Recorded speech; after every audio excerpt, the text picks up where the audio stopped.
मन बोल हरि हरि हरि बोल।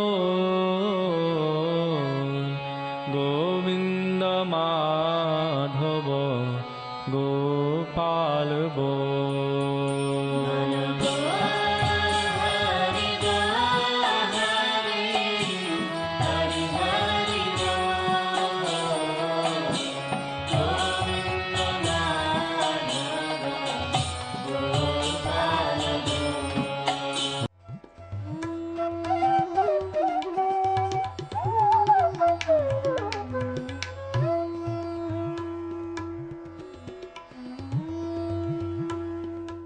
ओम विष्णुपाद अष्टोत्तर शत श्री श्रीमद् भक्ति वेदांत नारायण गोस्वामी महाराज जी का शुभ आविर्भाव सन 1921 में बिहार के बक्सर जिले में मौनी अमावस्या के दिन अर्धरात्रि में हुआ था। प्रारंभ से ही इनकी धर्म में रुचि थी। बचपन में ही उन्होंने गीता रामायण आदि का अध्ययन किया था। संसार से अत्यंत तीव्र वैराग्य होने के कारण 25 वर्ष की आयु में ही वे गृहस्थ जीवन त्याग कर मठ में निवास करने लगे। सन 1946 में उन्होंने नित्य लीला प्रविष्ट ओम विष्णुपाद श्री श्रीमद् भक्ति प्रज्ञान केशव गोस्वामी महाराज जी से विधिवत दीक्षा प्राप्त की तथा सन 1954 में संन्यास ग्रहण किया। मथुरा में निवास करते हुए अपने गुरु की आज्ञा तथा कृपा से अनेक ग्रंथों का हिंदी भाषा में अनुवाद किया है। इनके प्रमुख ग्रंथ हैं श्रीमद् भगवद गीता, गीत गोविंद, जैव धर्म, वेणु गीत, भजन रहस्य, ब्रजमंडल परिक्रमा, श्री श्री वृहद भागवतामृतम। इन सभी ग्रंथों का English, Spanish, Dutch, French, German, Russian, Italian, Portuguese, Chinese आदि विश्व की अनेक भाषाओं में अनुवाद हो रहा है। लगभग पिछले 60 वर्षों से श्रील भक्ति वेदांत नारायण गोस्वामी जी महाराज ने भारत एवं विश्व के सभी प्रमुख देशों में शुद्ध भक्ति का प्रचार किया, अर्थात भक्ति योग की शिक्षा प्रदान की। श्रील गुरुदेव के भक्ति प्रचार कार्य से प्रोत्साहित होकर अमेरिका के ह्यूस्टन के मेयर द्वारा श्रीमान लीपी ब्राउन ने 31 मई सन 2003 को इन्हें ऑर्डिनरी सिटीजनशिप एवं गुडविल एम्बेसडर के सम्मान से विभूषित किया। सन 2003 में ध्वजाचार्य पीठ तथा विश्व धर्म संसद ने श्रील गुरुदेव को कृष्ण भक्ति, विश्व भर में सनातन धर्म के प्रचार प्रसार तथा ब्रजमंडल के संरक्षण एवं पुनरुद्धार हेतु अनेक अथक प्रयासों के लिए योगाचार्य की उपाधि से सम्मानित किया। इस प्रकार संपूर्ण विश्व में प्रेम धर्म का प्रचार प्रसार करते हुए श्रील भक्ति वेदांत नारायण गोस्वामी जी महाराज ने 29 दिसंबर 2010 को श्री जगन्नाथपुरी में अपनी भौम लीला को संवरण किया। वे अपनी दिव्य शिक्षाओं में और अपने निष्कपट आश्रित जनों के हृदय में सर्वदा विराजमान हैं। सबसे पहले मैं अपने गुरुदेव नित्य लीला प्रविष्ट ओम विष्णुपाद परिवर्जिकाचार्य श्री श्रीमद् भक्ति वेदांत नारायण गोस्वामी महाराज जी के चरणों में प्रणाम करता हूँ। नित्य लीला प्रविष्ट ओम विष्णुपाद अष्टोत्तर शत परिवर्जिकाचार्य श्री श्रीमद् भक्ति वेदांत स्वामी शिला प्रभुपाद के चरणों में प्रणाम करता हूँ। अपने परम गुरुदेव नित्य लीला प्रविष्ट ओम विष्णुपाद अष्टोत्तर शत भक्ति प्रज्ञान केशव गोस्वामी महाराज जी के चरणों में प्रणाम करता हूँ और अपनी पूरी गुरु परंपरा के चरणों में प्रणाम करता हूँ। उन्हीं का ही उपदेश लेके हम आपके सामने एक बार फिर उपस्थित हुए हैं। हमारे जीवन का लक्ष्य भक्ति होना है। हमारे शास्त्र हमें ये कहते हैं। भक्ति को कैसे पाया जाता है या भक्ति को क्यों पाया जाए, भक्ति करना ही आवश्यक क्यों है, एक व्यक्ति को कैसे समझाएं हम कि भक्ति करना आवश्यक क्यों है। देखिए, एक व्यक्ति इस संसार में कितनी मेहनत करता है, पढ़ लिख के बड़ा होता है, परिवार करता है, कितनी मेहनत से पैसे कमाता है और परिवार को बड़ा करता है। आखिर में फिर वो बूढ़ा हो जाता है, परिवार छूट जाता है, परिवार अलग हो जाता है, मृत्यु हो जाती है, सब कुछ अलग हो जाता है। तो यहाँ पे अगर कोई बुद्धिमान व्यक्ति है तो वो ये पूछेगा कि ऐसा क्यों होता है। तो हमारे शास्त्र में इस बात का वर्णन है। तो वहाँ पे ये कहा गया है कि एक व्यक्ति मरने के बाद एक और शरीर धारण कर लेता है।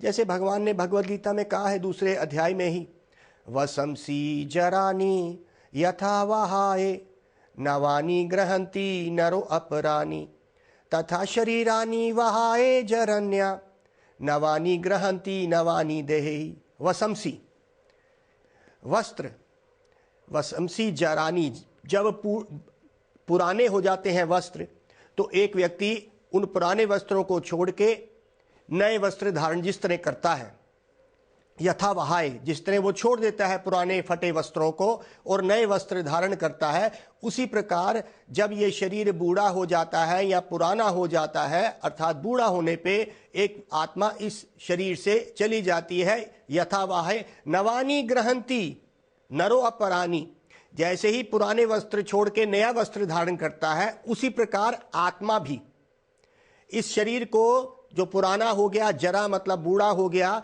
तो नया वस्त्र धारण कर लेती है। ये हमारे शास्त्रों ने कहा है। तो एक बुद्धिमान व्यक्ति वो ये प्रश्न पूछता है, ये बार बार आना और ये बार बार जाना, ये कैसे खत्म हो सकता है? दोबारा परिवार बनाएंगे, दोबारा उस मोह में पड़ेंगे, फिर दोबारा दुख आएगा, ये आवे गवे का चक्कर जो है ये कब खत्म होगा? तो बुद्धिमान व्यक्ति इसीलिए पूछता है। तो हमारे शास्त्र फिर हमें एक दिशा दे के बोलते हैं, और भगवान ने भी भगवद गीता में इस बात को करा, अंत काले च माम इवा स्मरण मुक्तवा कालवरम य प्रयति स मद भावन यति अति नास्ति यत्र संशय। कृष्ण अर्जुन को यहाँ पे बोल रहे हैं, क्या बोलते हैं? अंतकाल। अंतकाल का मतलब मृत्यु काल, जब काल आने लगता है व्यक्ति का, जब वो मरने लगता है। अंतकाले मतलब मरने का समय। अंतकाले च माम इवा, जो माम मतलब मेरे को, स्मरण मुक्तवा, जो मेरे को स्मरण करता है, अर्थात जिसने अपने मन को मेरे में लगा लिया। स्मरण मुक्तवा, वो मुक्ति की तरफ जाता है, वो इस आवागमन के चक्कर से मुक्ति प्राप्त करके वो मेरे पास आ जाता है। अब भगवान के पास जाने का क्या मतलब है? देखिए, भगवान के पास जाने का मतलब क्या है, इस बात को भी भगवद गीता में बोला है। हम भगवान के पास क्यों जाना चाहते हैं? हमारा तो मन यहीं पे लगा हुआ है, हम क्यों जाएं भगवान के पास? तो कहते हैं, परस तस्मात् तु भाव अन्यो व्यक्तो व्यक्ता सनातना। परस तस्मात्, वो जो धाम जहां पे भगवान रहते हैं, जो जगह भगवान रहते हैं, ये भगवद गीता में इस बात को कहा गया, उस धाम जहां पे भगवान रहते हैं वो क्या है? परस तस्मात् तु भाव अन्यो, उस जहां पे भगवान रहते हैं उसका जो धाम है, उसकी नेचर वो दूसरी है। भाव अन्यो, उसका भाव कोई दूसरा है, इस संसार के भाव से दूसरा भाव है। इस संसार का क्या भाव है? इस संसार का भाव है कि एक व्यक्ति पैदा होता है, बड़ा होता है, बच्चे होते हैं उसके बाद वो बूढ़ा होता है, बीमार होता है और मर जाता है। ये इस संसार का भाव है। उस संसार का भाव अन्यो, वो दूसरा है, और उस संसार में ये मृत्यु नहीं आती। इसीलिए उस धाम को बोला गया वैकुंठ। वै मतलब बिना, कुंठ मतलब मुश्किल। इस संसार की असली मुश्किल क्या है? जन्म, मृत्यु, बुढ़ापा, बीमारी, ये संसार। इसीलिए संसार को क्या बोला गया? कुंठा जगत। और उस संसार को क्या बोला गया? वैकुंठ। वो बिना, इस मुश्किलों के बिना बना हुआ है वो। इसीलिए एक बुद्धिमान व्यक्ति ये पूछता है कि ये आवागमन का चक्कर कैसे खत्म होगा? तो भगवान ने बोला, जो मेरा स्मरण करेगा अंतकाल में। तो भाई, अगर हम सारा वक्त इस संसार का स्मरण करेंगे, भगवान का स्मरण हमारा चलेगा ही नहीं। भगवान के स्मरण का क्या मतलब होता है कि वो भगवान कैसे रहते हैं, वो कौन है, वो क्या करते हैं, यहां से प्रश्न उठता है। भगवान नित्य है। जैसे मैंने एक बोला ना, मैं अपने गुरुदेव को प्रणाम करता हूं, मैं हर बार इसी बात को करता हूं, लेकिन इस बात को समझिए, इसका क्या भाव है? नित्य लीला प्रविष्ट ओम विष्णुपाद परिवर्जिकाचार्य, इसका मतलब समझेंगे। मैं उस मेरे गुरुदेव को प्रणाम करता हूं जो उस धाम का पैगाम मेरे लिए लेके आए, नित्य लीला। अब वो उस लीला में चले गए जहां पे भगवान आज भी लीला कर रहे हैं और नित्य है वो, उसमें कोई मृत्यु का या कोई ऐसा बात नहीं आती, विघ्न नहीं आएगा, वो नित्य चल रही है। आज भी कृष्ण गैया चराने जा रहे हैं गोवर्धन पे वृंदावन से।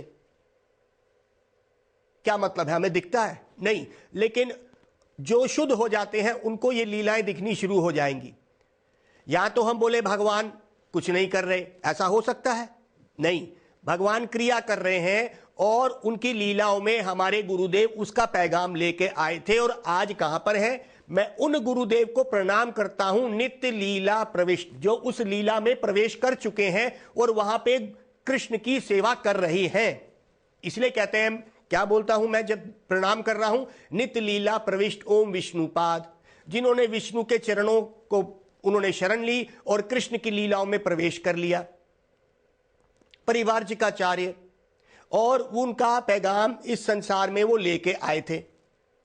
मैं उन गुरुदेव को प्रणाम करता हूं जो उस धाम का यहां पे समाचार या खबर लेके आए, क्योंकि वो अभी भी चल रहा है। भगवान के धाम में मृत्यु नहीं आती है।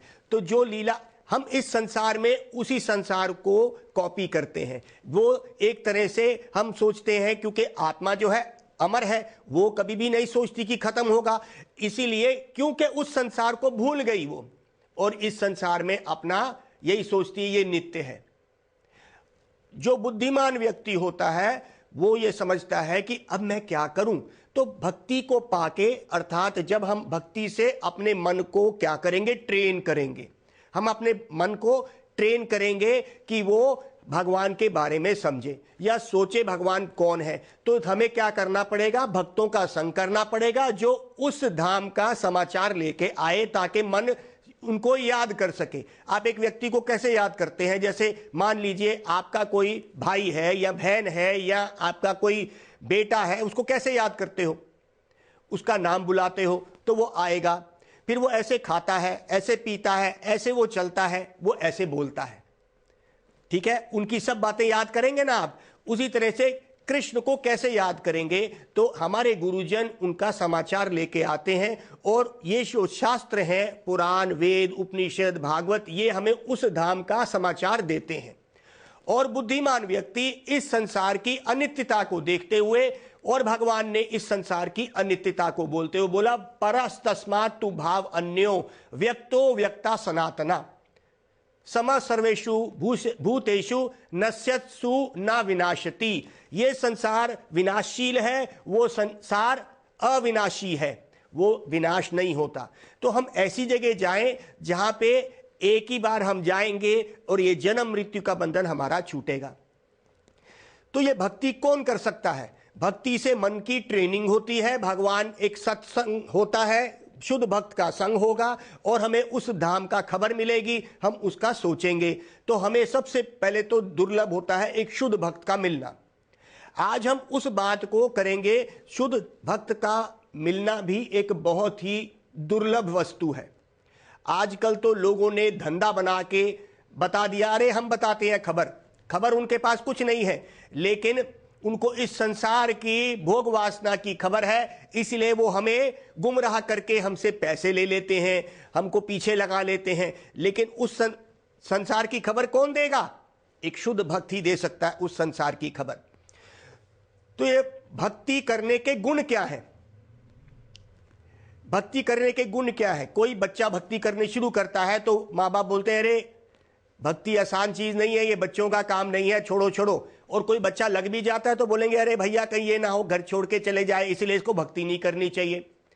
तो भक्ति किसको करनी चाहिए? जब स्वामी जी पाश्चात्य देश में गए, स्वामी प्रभुपाद, तो उन्होंने कई ऐसे जवान लड़के लड़कियों को जो जिनको हिप्पी बोला जाता है, घर वर छोड़ के और अपना ड्रग्स में लगे हुए हैं, लेकिन स्वामी जी ने उनको इस मार्ग पे लगा दिया, आज से लगभग कोई 50 साल पहले।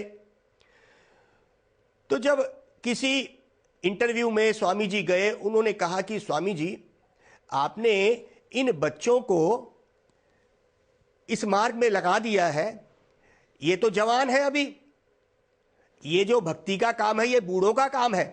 तो स्वामी जी ने कहा, अरे भाई ये बताओ बूढ़ा कौन होता है।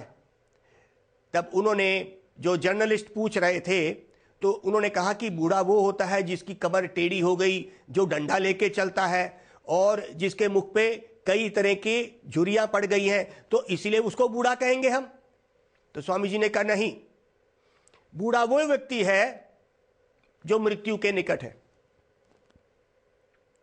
आपको क्या पता है कि मृत्यु के निकट आप है या मैं हूं? तो जो मृत्यु के निकट है वो बूढ़ा हो गया है। प्रहलाद महाराज भी इसी बात को शिक्षा दे रहे हैं। कुमार आचरते प्रज्ञो धर्मन भागवतन या दुर्लभम मनुष्य जन्म तद अपि अध्रुवम अर्थादम। प्रहलाद महाराज ने इस बात को 7वें स्कंद में श्रीमद् भागवत में किया। उन्होंने क्या कहा? कहते हैं भाई बचपन से ही, कुमार अवस्था से ही, कुमार अवस्था होती है, फिर पौगंड अवस्था है, और उस तरह से पौगंड कुमार इस तरह करते हुए हम किशोर अवस्था, ये 3 अवस्थाएं बोली गई हैं। फिर जरा अवस्था, बुढ़ापे की अवस्था। तो 5 साल की अवस्था को कुमार अवस्था बोल दिया गया है। कुमार अवस्था में क्या है कि एक व्यक्ति 5 साल की व्यक्ति, तो प्रहलाद महाराज कह रहे 5 साल की उम्र से ही इस बात को शुरू कर दिए। एक व्यक्ति कुमार आचरते, आचरण करना चाहिए कुमार अवस्था से ही। क्या? प्रज्ञो, एक बुद्धिमान व्यक्ति 5 साल से ही इस मार्ग में लग जाना चाहिए।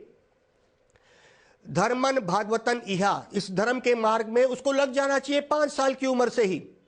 दुर्लभम मनुष्य जन्म, ये मनुष्य जन्म में ही ये वो समझ सकता है मैं कौन हूं और ये जीवन अनित्य है, बाकी योनियों में नहीं। 84 लाख में घूमता हुआ 84 लाख योनियों में जब एक मनुष्य जीवन मिला है तो कहते हैं दुर्लभ है भाई। दुर्लभम मनुष्य जन्म तद अपि अध्रुवम अर्थादम। अध्रुवम मतलब हालांकि ये जीवन जो है बाकी योनियों जैसा ही है, मरने वाला है, बूढ़ा होने वाला है, जानवर भी ऐसा ही होता है, बच्चे भी पैदा करता है, वैसे ही मनुष्य जीवन है। इसलिए कहते हैं अध्रुवम, ये अटल नहीं है, ये कभी भी छूट सकता है। अर्थादम, लेकिन इसका एक खास अर्थ है, मतलब है। और वो मतलब क्या है? यही उसका मतलब है कि वो पहचान सके कि मैं कौन हूं। तो इस बात को प्रहलाद महाराज जी कहते हैं, जो हमारा दुर्लभ मनुष्य जन्म है और ये कभी भी खत्म हो सकता है, उस तरह से समान है। उस तरह से ये समान है बाकी जानवर योनियों के जैसे ही। जानवर भी बूढ़ा हो रहा है, वो भी मरेगा, वो भी परिवार करेगा, लेकिन उसके अंदर बुद्धि नहीं है। तो जो व्यक्ति बुद्धिमान है वो जीवन का लक्ष्य लेके चलता है, जो लक्ष्य उसके साथ हमेशा रहे। जो लक्ष्य हमें दुखी कर दे उसको लक्ष्य नहीं बनाएंगे। एक व्यक्ति कितना भी धनी हो जाए, क्या उसका धन उसके साथ जाएगा? उसका धन उसके साथ नहीं जाता है। इसीलिए बुद्धिमान व्यक्ति इसको करेगा कि मेरे साथ जाना क्या है, मैं कौन हूं। तो यहां से भजन भक्ति शुरू होता है। ऐसे ही बात अर्जुन ने कृष्ण से करी। 12वें अध्याय भगवत गीता के पहले ही श्लोक में, इवाम सतत युक्ता ये भक्तास्त्वाम पर्योपासते ये चापी अक्षरम अव्यक्तम ते युक्तात्मो मता। तो अर्जुन ने पूछा कि अच्छा बताओ, जो इस मार्ग में लग भी गए हैं, तो कुछ लोग तो आपके रूप को नहीं मानते, वो तो कहते हैं कि भगवान निराकार है, ब्रह्म है। और दूसरे प्रकार के लोग हैं, एक तो बोल दिया यह चापी अक्षरम, अक्षर मतलब ओम के ऊपर वो मेडिटेट करते हैं, ध्यान लगाते हैं। अव्यक्तम, भगवान का रूप नहीं मानते, अव्यक्त है भगवान, वो अच्छे हैं। या जो भगवान तेरा भजन करते हैं। तो इवाम सतता, कौन ज्यादा युक्त है, कौन तेरे से ज्यादा अटैच्ड होना चाहिए, कौन ज्यादा बेटर है, ये प्रश्न अर्जुन ने कृष्ण से पूछा। इवाम सतता युक्ता ये भक्तास्त्वाम, तेरे जो भक्त हैं, त्वाम, त्वाम मतलब तेरे, तेरे जो भक्त हैं वो अच्छे हैं, या जो मन लगा रहे हैं उस अव्यक्त अक्षर में। तो ये प्रश्न पूछा कितने अच्छी तरह अर्जुन ने 12वें अध्याय के पहले श्लोक में पूछा। उसका उत्तर सुनिए, मयाय अवश्या मनो ये माम, मयाय अवश्या, जिन्होंने आवेश कर लिया अपने मन को मेरे में। और कैसे करा? नित्य युक्त उपासते, वो मेरी उपासना कर रहे हैं और नित्य कर रहे हैं। श्रद्धा या परो यो उपेत्यास, श्रद्धा पूर्वक मेरी उपासना कर रहे हैं, तो ये कौन होगा? ये तो भक्ति होगा ना, ये तो भक्ति होगा। श्रद्धा पूर्वक भगवान का उपासना करना मतलब भजन करना। ते युक्तात्मो मता, मेरे मत में जो व्यक्ति मेरा नाम भजन कर रहा है वो ज्यादा युक्त है बजाय इसके कि जो अव्यक्त और ब्रह्म में लीन करना चाहता है। ये इसका उत्तर हुआ। तो यहां पे भगवत गीता में भगवान ने कहा कि जितने भी योगियों के बारे में अर्जुन मैं तेरे को बता रहा हूं, ध्यान योगी, ज्ञान योगी, कर्म योगी, अष्टांग योगी, इसका निष्कर्ष 6वें अध्याय में भगवत गीता में दे दिया कि देख, योगी नाम अपि सर्वशाम, सब योगियों में से सर्वश्रेष्ठ योगी कौन है? मदगत अंतर आत्मनाम, जो मेरे अंदर अपने आप को आसक्त करता है। इसका मतलब क्या है? मदगत अंतरात्मान श्रद्धायो परपेतास, तो जो श्रद्धा पूर्वक मेरा भजन कर रहा है, वो श्रद्धा पूर्वक जो मेरा भजन कर रहा है वो ज्यादा युक्त है, वो ज्यादा परफेक्ट है। तो अब भजन करने की प्रणाली जो करी गई, इसमें उम्र की भी कोई वो बात नहीं करी गई, क्योंकि ध्रुव महाराज की उम्र देखिए क्या थी। ध्रुव महाराज की कथा आती श्रीमद् भागवत में, उसमें ध्रुव महाराज जो है एक क्षत्रिय हैं, वो एक राजा उत्तनापाद के पुत्र हैं। राजा उत्तनापाद की 2 पत्नियां थी, एक तो थी सुरुचि और एक थी सुनीति। सुनीति के पुत्र थे ध्रुव महाराज। ध्रुव महाराज का नाम तो सबने सुना है, हमारे शास्त्रों में है। और सुरुचि जो थी उनकी दूसरी पत्नी उत्तनापाद की, वो सौतेली मां थी ध्रुव की। एक दिन ध्रुव अपने पिता राजा उत्तनापाद की गोद में खेल रहे हैं, छोटे बच्चे हैं, अभी उम्र भी 5 साल से ऊपर नहीं है। उसी वक्त उसकी सौतेली मां सुरुचि आई है और खींच के बच्चे को अपने पिता की गोद में से नीचे गिरा दिया। ध्रुव महाराज एक क्षत्रिय खून है, उनको बड़ा गुस्सा आया कि ये क्या हुआ, मैं अपने पिता की गोद में था। तो उन्होंने कहा कि तेरे को मेरे गर्भ में से जन्म लेना पड़ेगा, तब तू अपने पिता की गोद में खेल सकता है। अर्थात सौतेली मां ने अपना धर्म निभाया कि भाई मेरे गर्भ से जन्म ले, मर जा अभी। ध्रुव महाराज को बड़ा ही क्रोध आया है और कहते हैं कि वो गए हैं जंगल में। वहां पे उनकी मां सुनीति वहां से मिले उनको और उनसे पूछा, मां मैं अपने पिता से भी बड़ा राज्य लूंगा। इस तरह से उसने अपनी मां को कहा कि किस तरह से मैं ये दिखा सकता हूं कि मैं अपने पिता से भी बड़ा राज्य लेके दिखाऊंगा। तो मां ने कहा कि ये तो भगवान ही कर सकते हैं, तुम भगवान का नाम करो, भगवान के भक्तों से संग करो, तब पता चलेगा। तो ध्रुव महाराज अपनी तपस्या में बैठ गए। उन्होंने क्या किया, उन्होंने जब वो वहां से जब तपस्या उन्होंने शुरू करी तो नारद जी वहां से निकल रहे थे। नारद जी ने उनको कहा कि देखो तुम ओम नमो भगवते वसुदेवाय का भजन करो, इस मंत्र को। तो उन्होंने क्या किया, पहले ही महीने में उन्होंने खाना सब छोड़ दिया और फल फूल खाते थे हर 3 दिन में। दूसरे महीने में फल फूल भी छोड़ दिए, पत्ते और घास खाने लगे हर 6 दिन में, मतलब 6 दिन में एक बार। उसके बाद हर 9 दिन में सिर्फ एक ही बार पानी पीते थे। उसके बाद चौथे महीने में हर 12 दिन में एक बार सांस अंदर लेते थे। 5वें महीने में एक ही टांग पे खड़े हो गए और एक ही टांग में एक बार सांस लेते थे 1 महीने में। इतने भारी हो गए कि धरती भी हिलने लगी इतनी तपस्या से। स्वयं भगवान प्रकट हो गए वहां पे, उनके मंत्र चल रहे थे ओम नमो भगवते वासुदेवाय। तो स्वयं भगवान प्रकट हो गए हैं, नारद जी की कृपा से भगवान प्रकट हो गए ध्रुव महाराज के सामने। तो क्या उम्र थी भाई, उन्होंने भजन किया कौन सा, ओम नमो भगवते वासुदेवाय, ये सतयुग का मंत्र उन्होंने किया। तो उम्र की कोई बात नहीं है। ध्रुव महाराज के अंदर जो निष्ठा थी, गुरु की कृपा, नारद जी की कृपा से उनको भगवान मिल गए।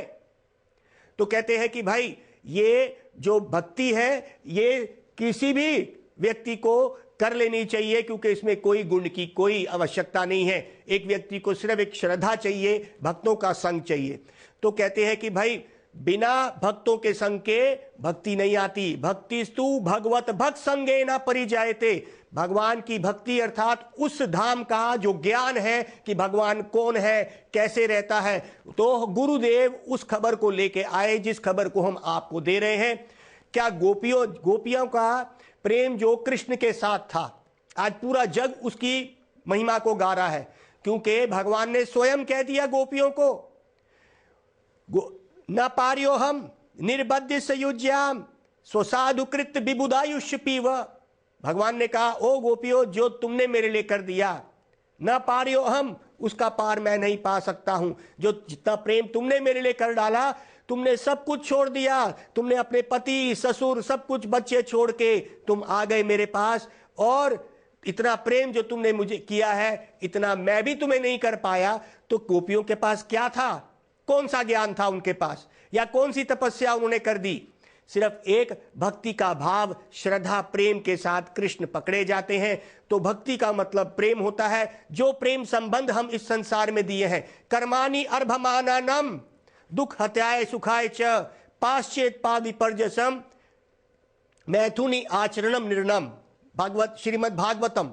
क्या कि कर्माणि अर्भानानम, जो हम इस संसार में प्रेम लगाए बैठे हैं, वैसा ही प्रेम अगर हम भक्तों के पास लगा दें, वही प्रेम सिर्फ हमने भक्तों के साथ लगाना है, भक्ति के द्वार खुल जाएंगे, भगवान से प्रेम शुरू हो जाएगा, क्योंकि भक्तों के पास वो प्रेम है। इसीलिए इस संसार से आसक्ति हटा के हमने भक्तों के चरणों में डालनी है। जैसे नारद जी हैं और वही शुद्ध धारा में हमारे गुरुदेव आए हैं, उन्हीं का खबर पैगाम हम लेके आए हैं कि आप इस प्रेम को शुरू करने के लिए जहां भी बैठे हैं, उस नाम का भजन शुरू कर दीजिए। नाम क्या है? हरे कृष्णा कृष्णा कृष्णा हरे हरे, हरे राम राम राम हरे हरे। ये नाम ही कृपा करेगा, किसी भक्त को आपके पास भेज देगा। उस भक्त संग से आपके अंदर उसी, जैसे कहते हैं, जैसा करोगे संग वैसा चढ़ेगा रंग। इस संसारिक लोगों का संग करने से क्या होगा? इस संसार का रंग चढ़ेगा। और बुद्धिमान व्यक्ति कब तक इस संसार में आवागमन का चक्कर करता रहेगा?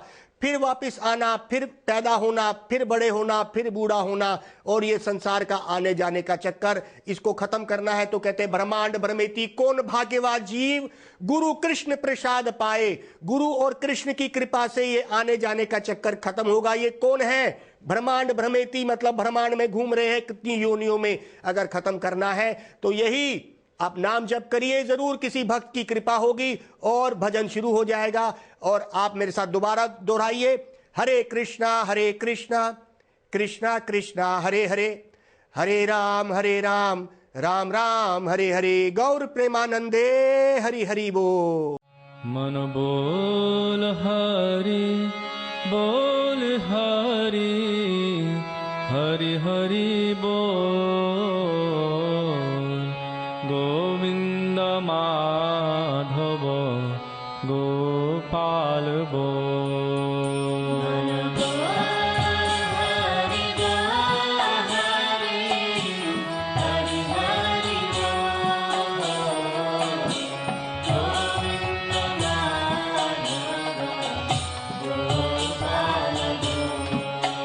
मन बोल हरि बोल हरि, हरि हरि बोल।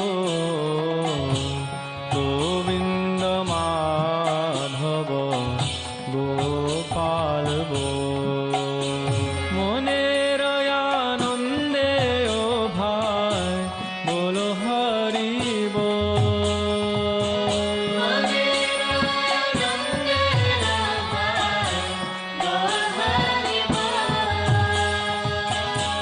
জনমে জনমে সুখে বল